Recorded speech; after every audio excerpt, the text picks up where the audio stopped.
नमस्कार, माधुरीज किचनमध्ये तुमचं खूप मनापासून स्वागत आहे. मी आज तुम्हाला लाल भोपळ्याचे पराठे करून दाखवणार आहे.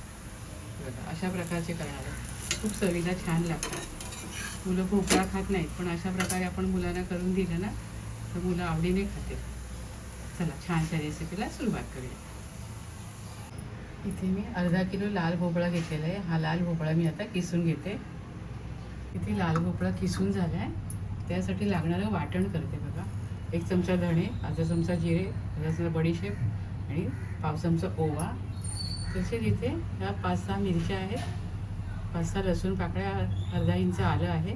हे सारं आपण वाटण करून घेऊया. मध्ये आपण 2 वाटी गव्हाचं पीठ घेऊया.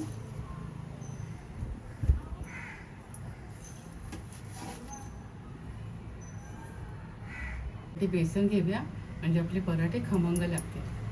म्हणजे आपण जे वाटण केलं होतं ना आता, धणे, जिरे, आलं, लसूण, मिरची, ते सारं घालूया.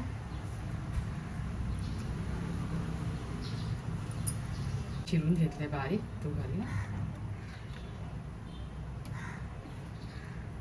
कोथिंबीर घालूया. लाल तिखट घालूया.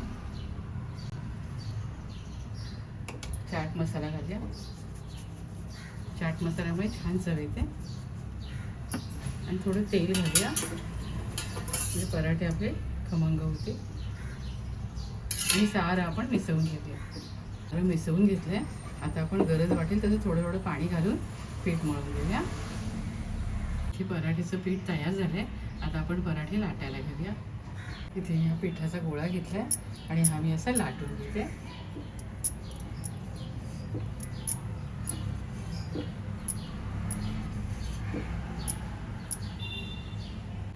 पण थोडं तेल लावूया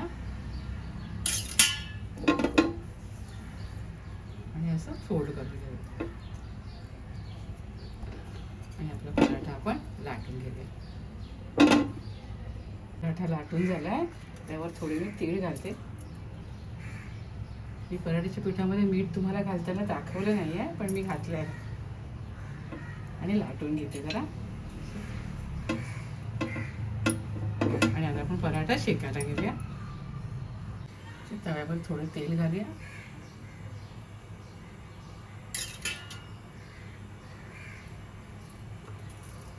आणि आपल्या पराठ्यावर घालूया. आपण पराठा उलटून घेऊया.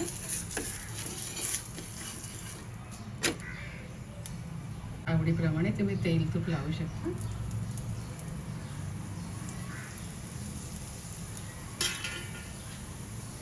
आपला पराठा रेडी आहे सर्विंगसाठी. बघा मस्त झाला एकदम. चवीला पण भारी झाला आणि दिसतोय पण छान. बघा कसं भारी दिसतोय ना एकदम.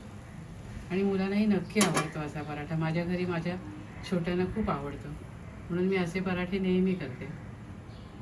इथे छान असा लाल भोपळ्याचा पराठा मी केला. बघा भारी दिसतोय ना एकदम. एकदम खमंग खुसखुशीत झालाय बघा. एकदम चवीला पण अप्रतिम झालाय. तुम्ही सुद्धा अशा प्रकारे लाल भोपळ्याचे पराठे मुलांना करून द्या, मोठ्यांना द्या. खात राहा, आनंदी राहा, स्वतःची काळजी घ्या आणि माझे व्हिडिओ पाहत राहा. शेअर करा, लाईक करा, आठवणीने सबस्क्राईब करा. धन्यवाद.